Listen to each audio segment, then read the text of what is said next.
Guia do Imigrante, Segredos para Pagar Menos Impostos no Canadá. Que massa. Esse daí foi um grito do coração para poder ajudar a nossa comunidade a pagar a César só o que é de César, nenhum centavo a mais. Muito massa, eu vou ler com todo carinho, vou indicar, mas assim, eu já digo que é um orgulho, né? A gente ver um brasileiro, um imigrante, né? Já chegar assim nesse nível de trabalho, de fazer um livro, escrever um livro. Nossa, Patrícia, é um orgulho, assim, sabe? Muito obrigada. Fico bem orgulhosa. Érica, eu queria conhecer primeiro um pouquinho da sua história. Eu sei que é uma história linda e eu quero que todo mundo tenha acesso a essa história, história de superação, de foco e resultado também, né? Eu acho engraçado, assim, né, essa forma de falar assim, você tem uma história linda, uma trajetória. Pra mim, assim, é tão normal, né? Quando você tá dentro da história que você vive, assim, pra mim é o que eu vivi a vida toda e é o normal, é o que eu acho, assim, faz parte da minha trajetória, mas, de fato, assim, eu acho que é uma história de altos e baixos. Eu sempre digo assim, eu quero inspirar, sim, outras pessoas e é esse o propósito do meu trabalho, inspirar outras pessoas através da minha experiência, né? Através da minha vivência. E eu acho que eu tô, assim, no caminho, né, desse propósito. Então, sobre a minha história, eu sempre digo assim que eu nunca trabalhei para ninguém, eu nunca trabalhei de carteira assinada. Eu até tirei minha carteira de trabalho, porque eu tinha o sonho, né, de assinar a minha carteira. Mas eu nunca tive a oportunidade, porque eu nasci de uma família, um berço empreendedor.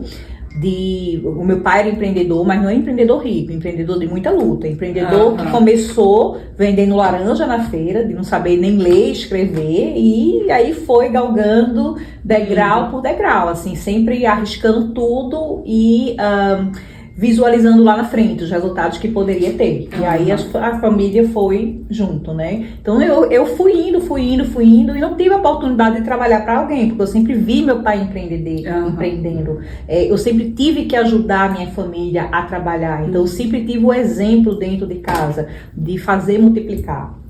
Se a gente o exemplo é a melhor forma de aprender. Então lá em casa sempre foi assim, se a gente tinha R$10, como é que a gente pode fazer 20? Vamos pensar aqui. Então, sempre meu pai, ele não sabia ler nem escrever, mas ele sempre tinha um pensamento de multiplicar. E ele sempre passou pra gente esse exemplo.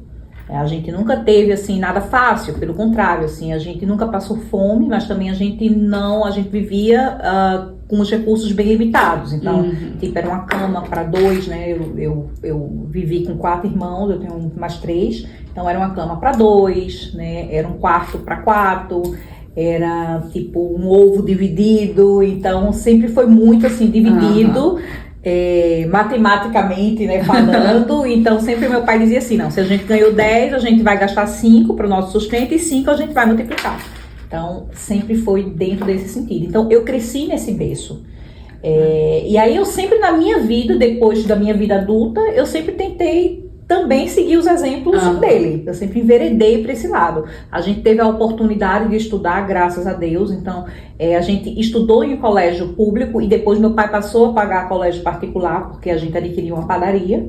Essa padaria a gente trabalhou muito duro, então foi o primeiro negócio a impulsionar realmente assim, a vida financeira, né, da minha família. E meu pai pagava essa escola, nós 4, fornecendo pão na escola. Muitas vezes ele deixava de pagar assim, 3 meses de mensalidade, a gente era barrado na escola e ele ia e acertava tudo e negociava, então ele sempre foi um negociante assim, muito habilidoso, né? E eu cresci com isso, Patrícia. Então, assim, em resumo, essa é a minha história, assim, minha trajetória.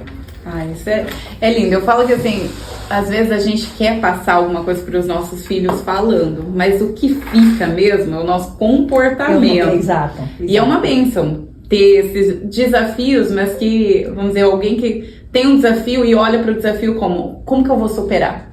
Porque tem 2 jeitos de olhar, ou você para ali, ou seu pai olhava e falava, olha, essa é a situação, essa é a realidade, a gente vai viver assim o resto da vida, ou ele olha e fala, não, a gente então precisa gastar um pouco menos e multiplicar essa parte aqui, então a gente vai ter que sacrificar muitas vezes o presente, mas isso vai levar nós para uma próxima etapa. Então, uma pessoa que não estudou, ter filhas estudando em colégio particular, olha que vitória.